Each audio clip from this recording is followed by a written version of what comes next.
అందరికీ నమస్కారం. ఈ మధ్యన సోషల్ మీడియాలో జాంబీ డ్రగ్ అనేది బాగా వైరల్ అవుతుంది.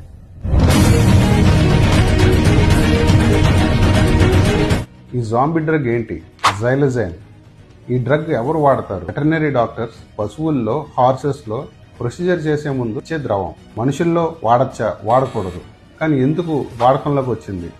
ఈ మధ్యన డ్రగ్స్ మహమ్మారి మన భారతదేశంలో, మన రాష్ట్రంలో చాలా చోట్ల కనపడతా ఉంది. కొకైన్, హెరాయిన్, ఫెంటనిల్ లాంటి ద్రవాలు ఈ మధ్యన యువత చాలా మంది బానిసలు అవుతున్నారు. అవన్నీ కాస్ట్లీ కాబట్టి దళారులు చీప్గా ఈ జైలజైన్ అనే ఇంజెక్షన్ని కొకైన్, హెరాయిన్, ఫెంటనిల్తో కలిపి మిక్స్ చేసి అడల్టరేట్ చేస్తున్నారు. ఈ ద్రవం వాటి యొక్క హైని పెంచుతుంది, అంటే వాటి యొక్క ప్రభావాన్ని పెంచుతుంది. ఈ డ్రగ్ అనేది మనిషిని పూర్తిగా స్పృహ కోల్పోయేలా చేసి పదే పదే ఇంజెక్షన్ చేసుకునేలా చేసి బాడీలో, చేతుల్లో కానీ కాళ్ళలో కానీ పుళ్ళు వచ్చేలా చేసి చర్మాన్ని పూర్తిగా క్షీణింపజేసి మనిషి యొక్క ఆకృతే మారేలా పరిస్థితి తీసుకొస్తుంది.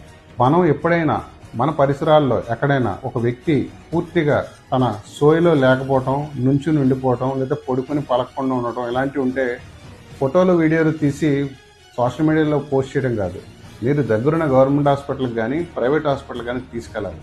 సమాజంలో డ్రగ్స్ రహితంగా ఉండాలి అంటే అవగాహన పెరగాలి.